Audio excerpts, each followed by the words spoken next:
एक अच्छी हॉरर कहानी सिर्फ डराने के लिए नहीं होती, वो हमारे अंदर खौफ की जड़ों तक पहुंचती है। तो आज हम हयान हाई इन्फेक्शन की कहानी को खोल के देखेंगे और ये समझने की कोशिश करेंगे कि आखिर ये खौफनाक कहानियां इतना गहरा असर छोड़ती कैसे हैं। कहानी की शुरुआत ही इस एक लाइन से होती है और फौरन माहौल में एक बेचैनी सी घुल जाती है। यहाँ बारिश सिर्फ बारिश नहीं है, इसे ऐसे दिखाया गया है जैसे कोई जानदार मखलूक, कोई दुश्मन जो अंदर घुसने की कोशिश कर रहा हो। यह हमें फौरन सोचने पर मजबूर करता है कि जिस जगह को हम महफूज समझ रहे हैं शायद वो इतनी महफूज है ही नहीं। देखिए, हर बेहतरीन हॉरर कहानी की शुरुआत एक बिल्कुल आम नॉर्मल दुनिया से होती है, जैसे कि या एक स्कूल का माहौल है। ऐसा इसलिए किया जाता है ताकि जब इस सुकून और नॉर्मल जिंदगी को तोड़ा जाए तो उसका असर कई गुना ज्यादा महसूस हो। मुसन्निफ यहाँ बहुत होशियारी से स्कूल की जानी पहचानी महफूज फिजा, घंटियों की आवाज़, लॉकर्स का शोर, चौक की धूल, इस सब का मुकाबला उस अफरा तफरी से करता है जो अचानक फैल जाती है। चीखें, खून और दरवाजे पर वो गीली थपकियां, यही तजाद खौफ को इतना हकीकी और शदीद बना देता है। कहानी में एक मखसूस वक्त का जिक्र, सुबह 9:17। ये खौफ को हकीकत के बहुत करीब ले आता है। ये कोई अनजाना वक्त नहीं है, बल्कि एक ठोस लम्हा है जब सब कुछ बदल जाता है। ये हमें बताता है कि तबाही किसी भी आम दिन के किसी भी आम मिनट में आ सकती है। तो अब कहानी का तनाव बढ़ना शुरू होता है और मुसन्निफ बड़ी महारत से एक के बाद एक खतरात की तह जमाता जाता है, जिससे सस्पेंस मुसलसल बढ़ता रहता है। जरा इस तरतीब को देखें। पहले चीखें, फिर फौरन दरवाज़ा बंद करना, फिर बिजली का चले जाना और उसके ऊपर से फायर अलार्म का शोर। हालात इतनी तेजी से बिगड़ रहे हैं कि ना किरदारों को और ना ही पढ़ने वालों को सांस लेने की मोहलत मिल रही है। ये बेबसी का एहसास खौफ को और बढ़ा देता है। यहाँ एक और दिलचस्प बात है।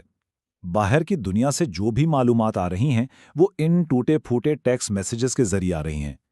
इससे ना सिर्फ एक बड़े पैमाने पर फैली हुई वहशत का एहसास होता है, बल्कि किरदार खुद को और भी तन्हा और बेबस महसूस करने लगते हैं। और फिर ये मैसेज आता है। ये पहला ठोस इशारा है कि खतरा किस किस्म का है। अब ये कोई नामालूम खौफ नहीं रहा, बल्कि एक जाना पहचाना ज़ॉम्बी जैसा खौफ बन गया है।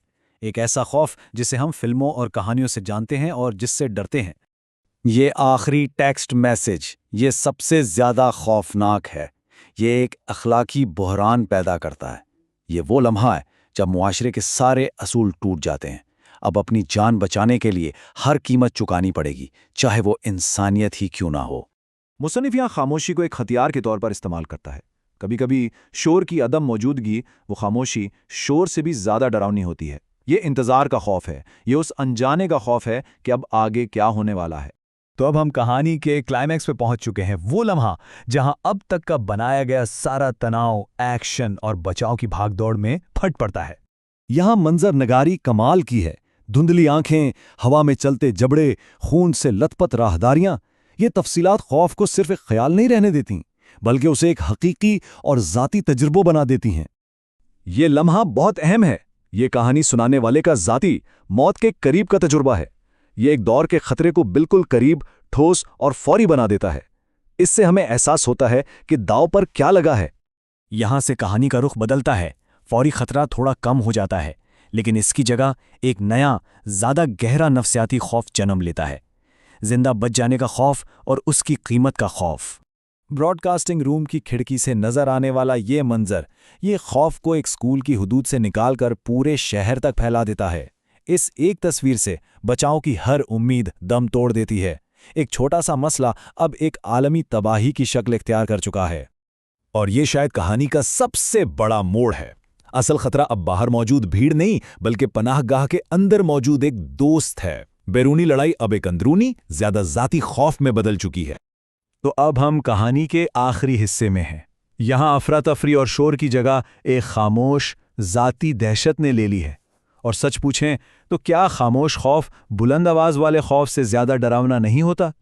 ये जुमला, ये इंतहाई खौफ की तस्वीर है। वो लम्हा जब कोई अपना ही एक दरिंदा बन जाए और आपको एक नामुमकिन फैसला करने पर मजबूर कर दे। ये भरोसे और मोहब्बत के टूटने का खौफ है। और ये आखिरी लाइन, ये एक बेरहम क्लिफ हैंगर है। ये ग्रुप के बदतरीन डर को सच साबित कर देती है और हमें एक अधूरी वहशत में छोड़ जाती है। खतरा अब बाहर नहीं रहा, वो तो अंदर आ चुका है। तो हम इस तज्जिए को इसी चौंका देने वाले सवाल पर ख़त्म करते हैं जो कहानी का निचोड़ है। ये हमें भरोसे, बका और इस खौफनाक ख्याल पर सोचने पर मजबूर करता है कि कभी-कभी सबसे बड़े अफरीत वो होते हैं जिन्हें हम खुद अंदर आने देते हैं।